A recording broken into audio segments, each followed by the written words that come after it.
Olá, pessoal. Eu sou Edipo Augusto Ferreira Macedo, advogado, sócio administrador da Ferreira Macedo Sociedade Individual de Advocacia. Você sabia que um erro de interpretação sobre o que aconteceu em novembro de 1991 pode fazer o INSS descartar 10 ou 15 anos da sua aposentadoria? Muita gente acha que tempo rural conta sempre igual. Não conta.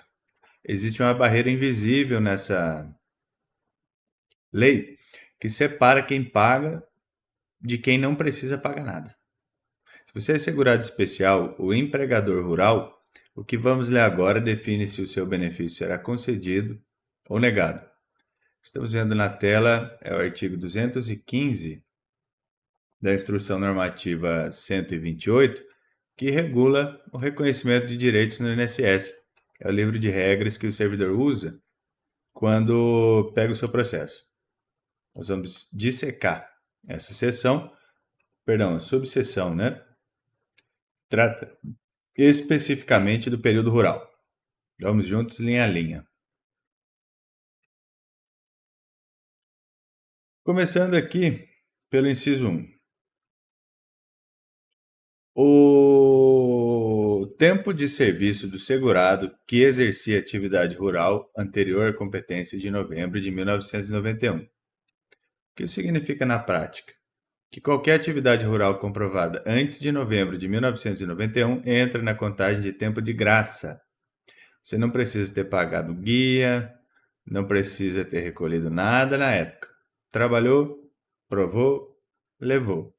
E a estratégia aqui é documental. O INSS não vai te pedir comprovante de pagamento, mas vai ser rigoroso na prova material, né?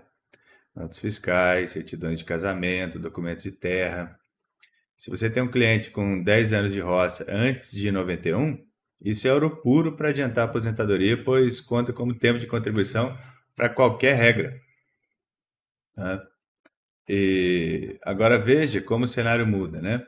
Inciso 2. O tempo de serviço de segurado especial posterior à competência de novembro de 1991, desde que tenha havido contribuição. Aqui está a pegadinha que derruba muita gente. Se você é segurado especial, aquele que trabalha em regime de economia familiar, e quer usar o tempo depois de novembro de 91, para uma aposentadoria de tempo de contribuição comum, a lei diz desde que tenha havido contribuição. Ou seja, acabou a gratuidade para esse fim específico, né? Mas cuidado para não confundir o cliente. Para contar como tempo de contribuição puro, para regras de transição, por exemplo, o pós-91 precisa ser indenizado. Mas segura essa informação porque lá no final, no parágrafo 2º, existe uma exceção gigante que muda tudo e nós vamos chegar lá. No inciso 3, nós temos a figura do empregador rural, né?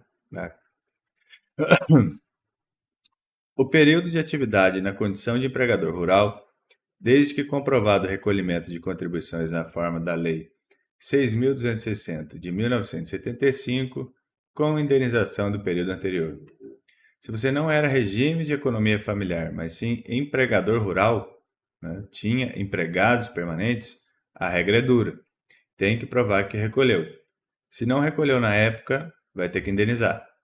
E a palavra indenização aqui significa calcular juros, multa e correção monetária. Nós temos um vídeo a respeito. Queira consultar a videoteca. Muitas vezes o valor para indenizar um período de empregador rural é tão alto que não compensa o aumento do benefício. Antes de mandar seu cliente pagar essa guia, faça o cálculo do retorno de investimento, né? Às vezes é mais barato perder esse tempo do que pagar a indenização. Agora veja, parágrafo 1º.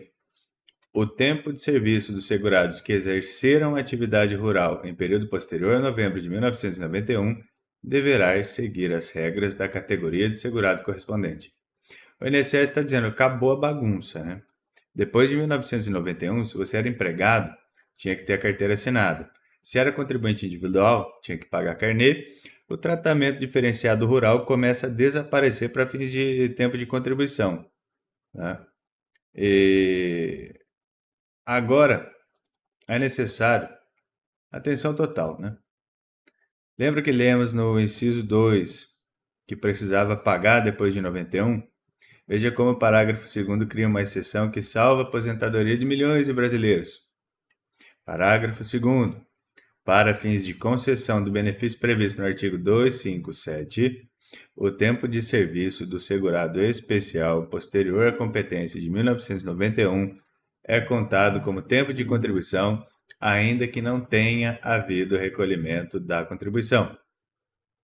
O artigo 257, citado aqui, se refere à aposentadoria por idade ou híbrida. O que esse parágrafo está gritando é o seguinte: se o seu objetivo é aposentadoria por idade, o tempo rural pós-91 do segurado especial conta mesmo sem pagar nada, né?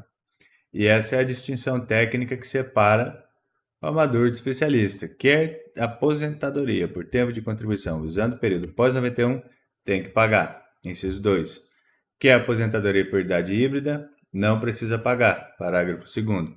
Saber qual regra aplicar. Milhares de reais em indenizações desnecessárias, né?